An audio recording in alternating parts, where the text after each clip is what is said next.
¿Qué tal, malditos? Otro podcast, buscando en los rincones de la realidad. Tercera semana del mes de septiembre de 2022 y la verdad es que los acontecimientos se acumulan. Teníamos en la mesa un tema sobre Noruega, otro con un recorrido por la historia del Donbass y de repente Azerbaiyán ataca a Armenia y salen a la luz muchas de las vergüenzas y miserias de la política europea. José Borrell, tan locuaz cuando se trata de otros conflictos, declara el 13 de septiembre de 2022 y casi de tapadillo lo siguiente: combates serios han sucedido en la frontera durante las últimas horas y se ha informado de víctimas mortales. Es imperativo cesar las hostilidades y que se vuelva a la mesa de negociación. La diplomacia comunitaria se compromete a continuar jugando un papel como mediador honesto entre Armenia y Azerbaiyán para lograr el objetivo común de un Cáucaso seguro, próspero y pacífico.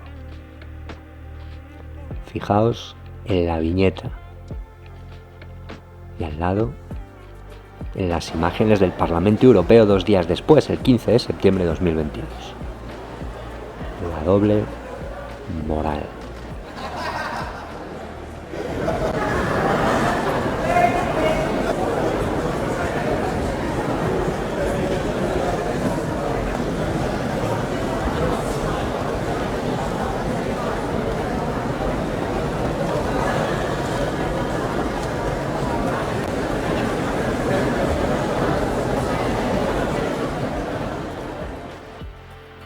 En nuestra serie Juegos de Poder hemos hablado un poquito de Armenia, Azerbaiyán y Nagorno-Karabaj.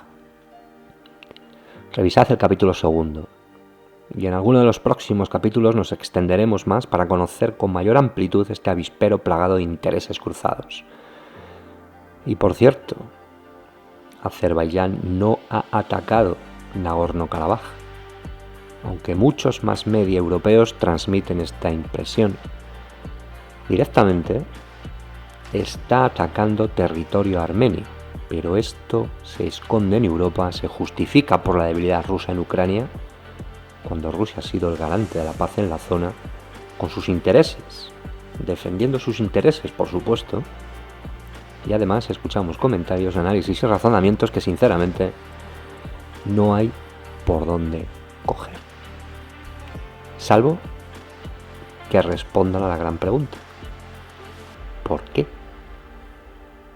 ¿Qué justifica esta equidistancia europea que equipara al agredido, Armenia, por cierto son cristianos, con los agresores azeríes, apoyados por Turquía, que por cierto son musulmanes? Pues amigos, la respuesta es muy sencilla. No os perdáis los siguientes vídeos, que además hemos subtitulado. 18 de julio de 2022, Bakú, capital de Azerbaiyán.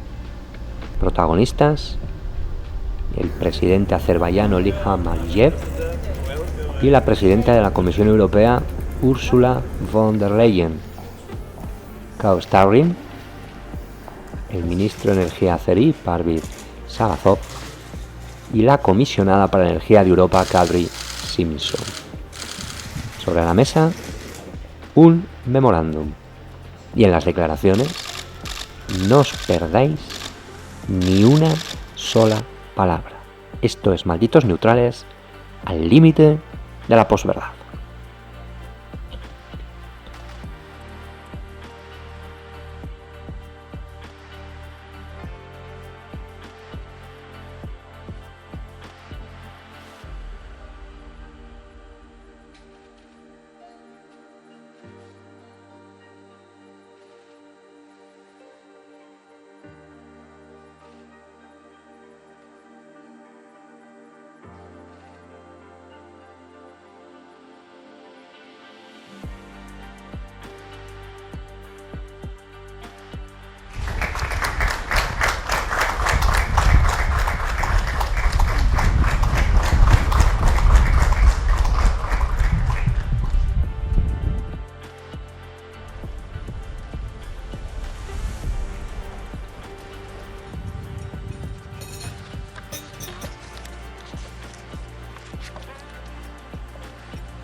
Dear Madam President, dear ladies and gentlemen, first of all, I'd like to welcome Madam President of European Commission to Azerbaijan and delegation from EU. Today we had a very good discussions on broad range of issues of mutual interest. We covered all the topics which today are on our agenda, and we had the ceremony of signing the MOU on strategic partnership in the field of energy between the European Union and Azerbaijan. Our active cooperation in the energy area already has a history of more than 15 years. Today's memorandum is not the first document which was signed between us. We had MOU signed in 2006 and joint declaration on Southern Gas Corridor signed in 2011. So we have a good history and good achievements, and energy projects initiated by Azerbaijan and supported by European Union and supported by our partners completely changed the energy map of Europe. We started with oil production and then gas production and construction of oil pipeline which connected Caspian with Black Sea and Mediterranean. And of course, Southern Gas Corridor, which is a 3,500 kilometers long integrated pipeline system, which brings our gas to the European continent. And it's less than 2 years that Southern Gas Corridor works in full capacity, and with all the segments are in place, but already we see the positive benefits of this cooperation. Issues of energy security today are more important than ever before, and long-lasting, predictable, and very reliable cooperation between EU and Azerbaijan in the field of energy, of course, is a big asset. This year, we started energy dialogue between EU and Azerbaijan, which covers many areas, including oil, gas, renewables, hydrogen, energy efficiency, and other issues. And the great potential of renewable energy production in Azerbaijan also is appreciated already by European Union. We already started projects of investments in wind and solar energy. We already made the first assessment about our potential, and I can say that in the liberated areas of Karabakh and Eastern Zengezur, the potential of solar and wind power plants is 9,200 megawatts, and the potential of wind in the Caspian Sea is 157 gigawatts. So we have really enormous resource base.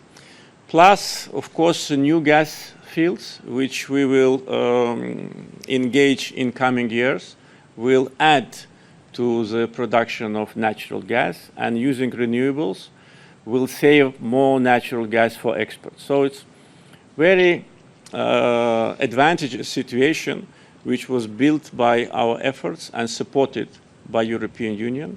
And today's memorandum actually is a kind of a roadmap for the future, and taking into account that all what we planned before we accomplished, I'm sure that we'll see a great success. Among other issues which we discussed today was issue of connectivity, and taking into account geographical location of Azerbaijan and modern transportation infrastructure, we need to work more actively on connecting our potential. Because here on the western shore of the Caspian, Azerbaijan has the biggest trade fleet in the Caspian, modern infrastructure, shipbuilding yard, new seaport and railroad connecting us with all our neighbors. And there is a big demand to have joint efforts in order to make connectivity as important in our relationship as energy. Of course, our agenda is very broad. We are working on a new agreement between EU and Azerbaijan. We just discussed it with Madam President, and hopefully in coming months we can complete it. And that will also be an important contribution to our bilateral cooperation. We work on bilateral track within the framework of Eastern Partnership program, and EU is the main trading partner for Azerbaijan.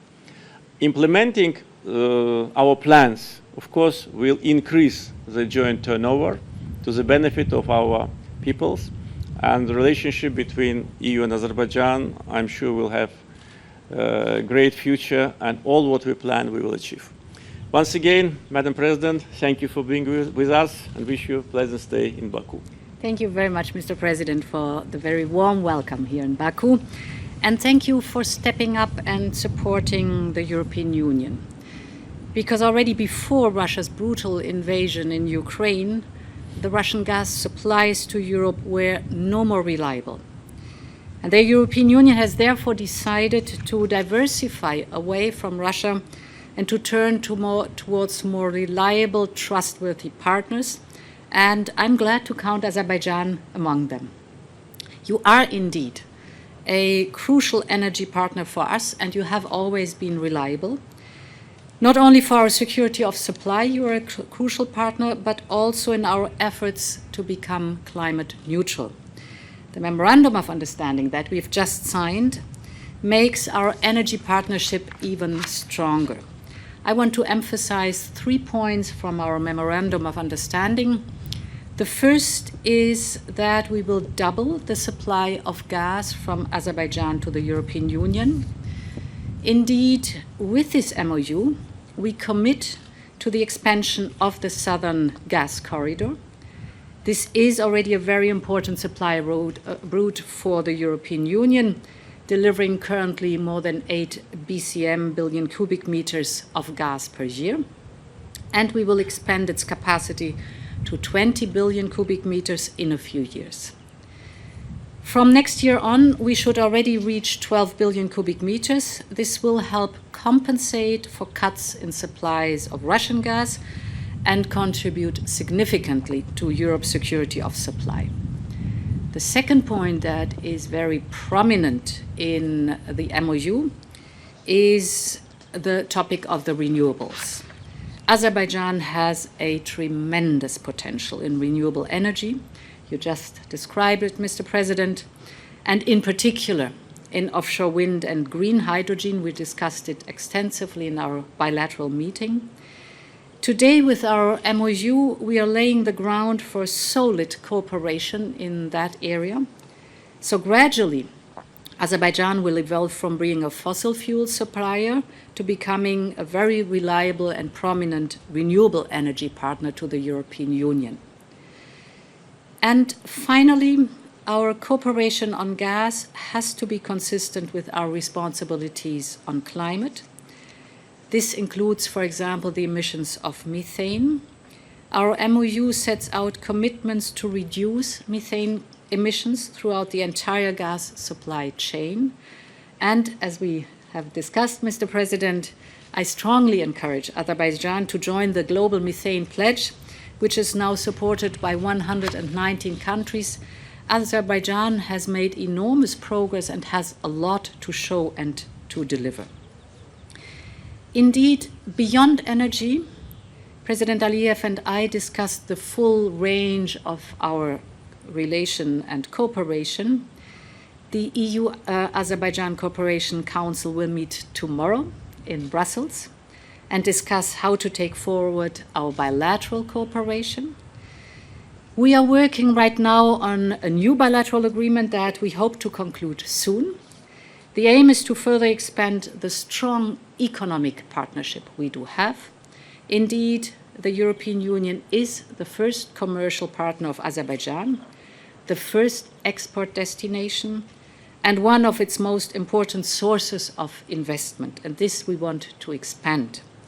We are investing 60 million euros of EU funds in Azerbaijan till 2024, and the economic and investment plan has the potential to mobilize up to 2 billion euros in additional investment.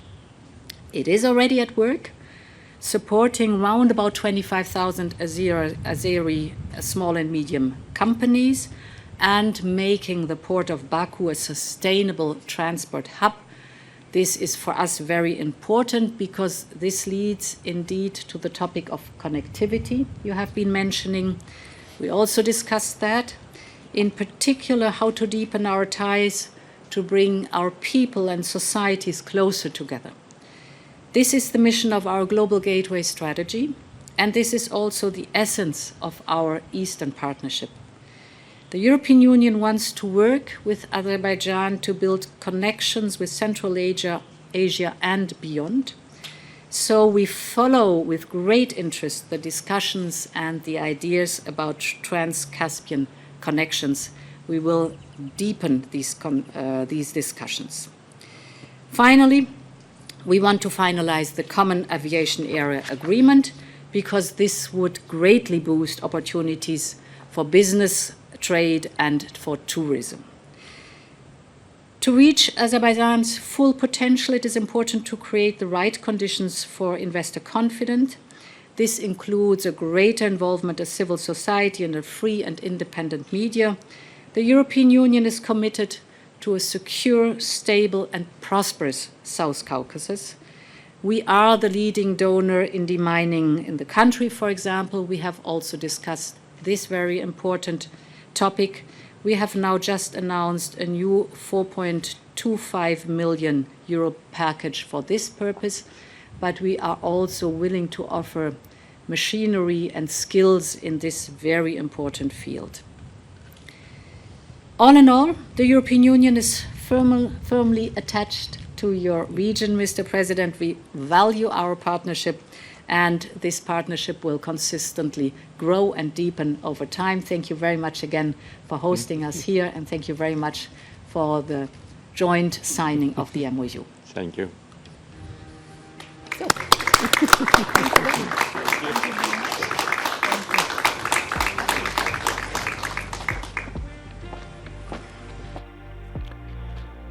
Ha quedado claro, ¿no? La Unión Europea no entrará en conflicto con Azerbaiyán, porque es parte de la guerra energética que se está librando contra Rusia para que el país más extenso del mundo no se convierta en una potencia energética aún mayor. O al menos de momento, porque Nancy Pelosi ha apoyado públicamente a Armenia. Como veis, nada es lo que parece, y lo único claro de todo esto es que Europa está en el centro del huracán. Si no hay energía rusa, ¿llegará esta del Cáucaso? ¿A qué precio? Estamos expectantes por descubrir las piruetas del guión. Y como siempre, malditos neutrales, un mapa y un proyecto.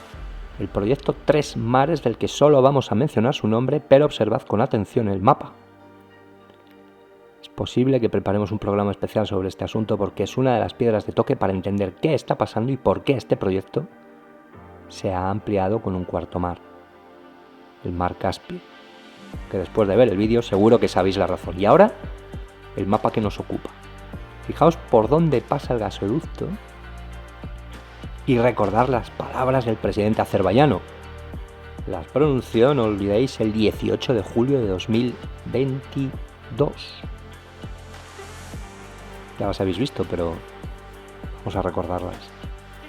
And the great potential of renewable energy production in Azerbaijan also is appreciated already by European Union.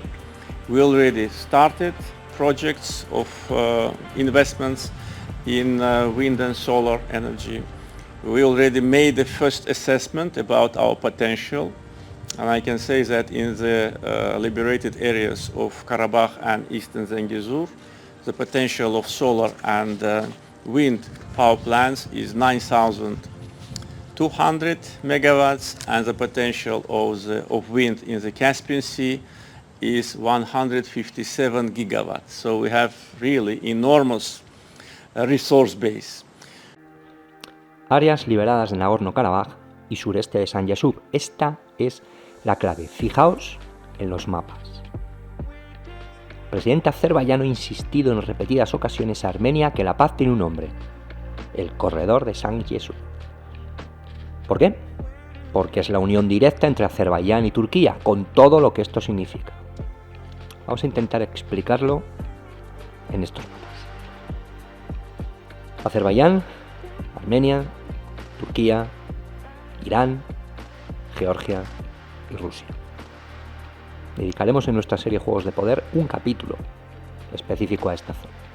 Nagorno-Karabaj está aquí y este es el corredor de Lachin que permite a Armenia conectar con Nagorno-Karabaj. Este es el famoso corredor defendido por 2.000 miembros de las Fuerzas Armadas rusas. Y al sur se encuentra el corredor de San Yesú. Es el eje que comunica Bakú con Turquía. Azerbaiyán tiene a la República Autónoma de Nakhchivan aislada entre territorio armenio, como otra de las consecuencias del desmantelamiento de la Unión Soviética y parte del genocidio del pueblo armenio. Azeríes azerbaiyanos y cristianos armenios se disputan estas zonas. ¿Y qué busca Aliyev, ese presidente tan afable que hemos visto en el vídeo y con tanto feeling con nuestra presidenta von der Leyen? Controlar todo el sur, anexionando San Yesú y Nagorno-Karabaj. De hecho, y si os fijáis, las intervenciones en territorio armenio de estas últimas escaramuzas no han sido en Nagorno-Karabaj, que va, que los medios así lo interpreten, o así quieran que nosotros lo interpretemos. Fijaos, tomad como referencia el gran lago Sevan y observad dónde se están produciendo los combates.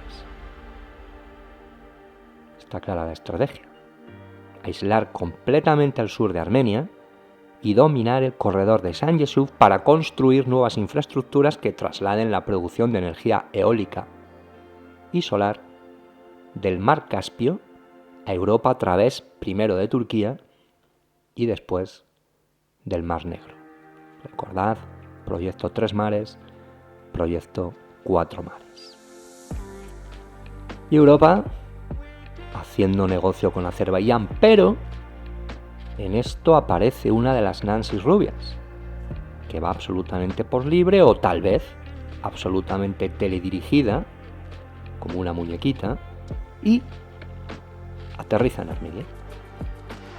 18 de septiembre. Y en Armenia hay manifestaciones quejándose de la falta de ayuda de la Organización del Tratado de Seguridad Colectiva, que ya sabéis, forman Armenia, Bielorrusia, Kazajistán, Kirguistán, Tayikistán y, por supuesto, Rusia. Está Rusia como para florituras. Y como veis, el avispero está completamente desmadrado y por si fuera poco, Kirguistán y Tayikistán también se quieren unir a la fiesta, de momento con alto el fuego y detención de la escalada. ¿Y qué hace la más Nancy de todas en Armenia? Mrs. Pelosi azuzando a las avispas. Y Europa pues solo tiene reservas de gas hasta diciembre de este año 2022. A ver si el cambio climático ese nos echa una mano y tenemos el invierno más cálido de la historia. No pinta nada bien la cosa, amigos. Como siempre, muchísimas gracias por estar ahí, aunque el logaritmo empieza ya a mostrar la patita. Esto es Malditos Neutrales al límite de la posverdad.